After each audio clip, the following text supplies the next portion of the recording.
Kalau kita lihat, dokter ini kan rajin sekali berolahraga dan mengupload kegiatan berolahraganya di media sosial. Nah itu motivasinya apa tuh? Ya, biasa kan sebetulnya udah tua ya. Saya udah 58 tahun ya. Dan cucu saya juga udah banyak nih. Nah, salah satu bayangan hari tua saya itu, saya ingin jadi orang tua yang tetap bugar sehingga masih bisa gendong cicit saya gitu. Ya kan, kebanyakan orang yang ketika cicitnya lahir dia udah nggak kuat lagi gendong, ya kan? Jadi untuk kan kita nggak tahu umur kita berapa tahun ya. Siapa tahu umur saya panjang, ya kan? Kalau umur saya nanti panjang sampai 90, 95, saya ingin di usia senja itu saya masih tetap bugar, bisa melakukan kegiatan fungsional sebagai seorang manusia gitu. Masih bisa sepedaan sama cucu, sama cicit. Bukan tidur di kursi roda gitu ya.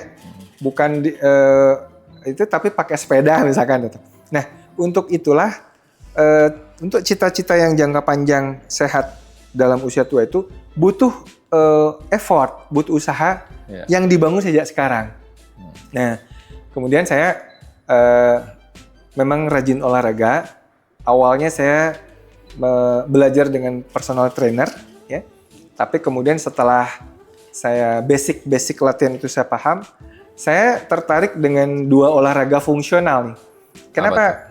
Yang pertama apa tuh? Yang pertama olahraga kettlebell, yang kedua olahraga steel mace namanya. Dua jenis olahraga ini adalah olahraga fungsional yang bisa dilakukan kapan saja, di mana saja, dengan alat yang mudah. Jadi nggak tergantung dengan gym. Ya. Dan karena saya juga sibuk, maka dua alat ini sering saya bawa kemana-mana. Kalau saya rapat, saya bawa di mobil, saya olahraga di hotel, di mana gitu. Nah, kemudian saya juga seneng ngajarin bapak-bapak, ya walaupun saya bukan trainer profesional ya. Jadi ada tetangga saya itu bapak-bapak itu yang biasanya saya ajak olahraga bareng ya. Supaya apa? Supaya mereka juga sama-sama bugar gitu ya. Nah, kalau ngajarin bapak-bapak itu memang nggak bisa terlalu spesifik ya. Dia masih olahraga yang simple, mudah dilakukan, tapi bisa berkeringat dan bikin otot. Dan jangan lupa bahwa makin tua itu kita butuh investasi otot. Makanya olahraga yang saya pilih adalah olahraga beban, kemudian juga olahraga yang fungsional, yang membuat kita itu selain bugar, otot kita terjaga, tidak sarkopenia, tapi fungsi-fungsi tubuh itu bisa dilakukan dengan baik. Misalkan steel mace kayak gada itu ya, steel mace itu melatih fungsi basic manusia seperti memukul. Ya kalau dulu orang berburu itu kan memanah ya, melempar ya. Dan ini kan makin tua orang ini sendi bahu itu sering sakit. Sering sakit loh. Nah, dengan steel mace itu kita memelihara supaya nggak ada frozen shoulder. Kan orang tua tuh banyak yang apalagi banyak ketik sakit gitu ya. Ini kesehatan seperti itu. Jadi fungsional saya bukan seperti bodybuilding, tapi menjadi orang tua yang tetap bugar dan kuat gitu.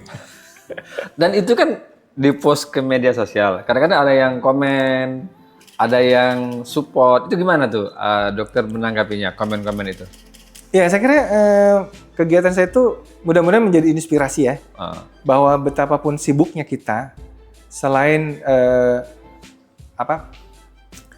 kita memelihara kesehatan spiritual ya, dengan ibadah, dengan ngaji, dengan banyak doa dan sebagainya, tapi kita juga mesti menjaga kebugaran itu dengan memelihara dengan olahraga, ya, puasa intermittent dan juga mungkin pola makan yang juga mesti diatur supaya lebih sehat gitu.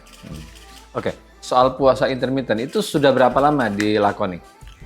Saya itu memang seringnya ya, mulai makan itu habis duhur lah, ya.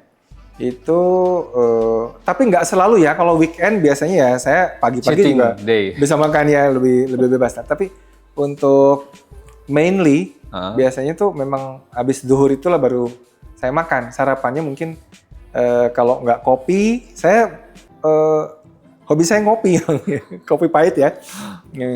Itu sudah dilakukan berapa lama ya? Dari 2017 ya. Mungkin mau 8 tahun ya.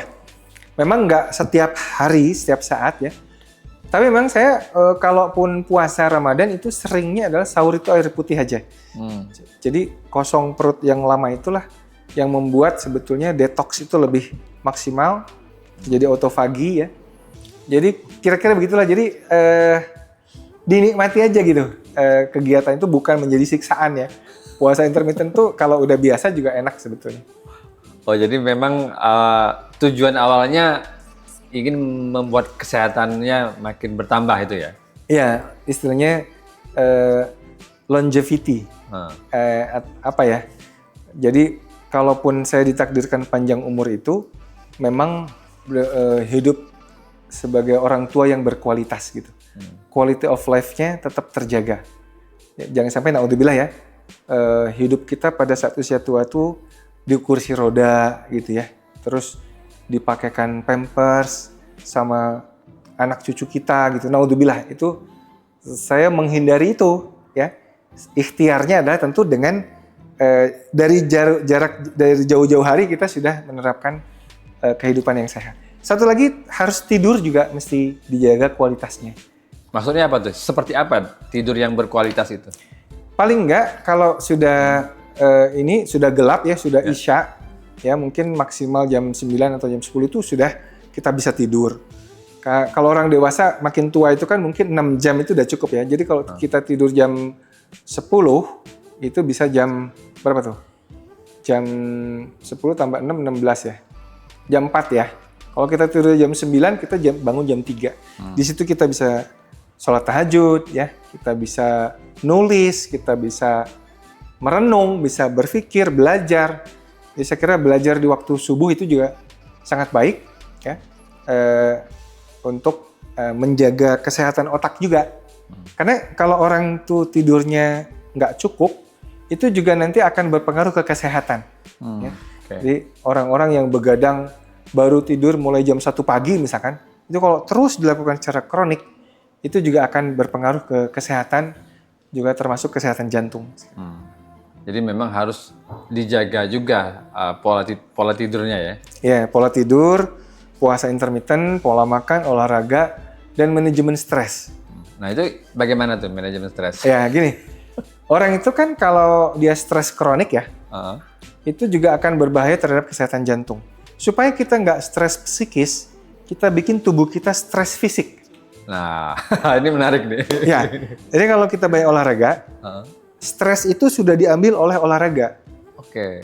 Jadi udah gitu ada endorfin keluar, kita lebih happy, nggak overthinking, tidurnya gampang. Jadi kalau kita mau stres psikisnya dikurangi, coba banyakin di fisiknya stresnya. Olahraga yang terukur, tidak overtraining, ya, tidak sampai overtraining, tetapi dosisnya cukup. Gitu. Nah, itulah yang sering saya lakukan, olahraga anytime, anywhere. Kapan saja, di mana saja. Baik dokter, semoga ini menginspirasi pembaca dan penonton Voice of Indonesia. Terima kasih sharingnya nih dok. Terima kasih, sama-sama.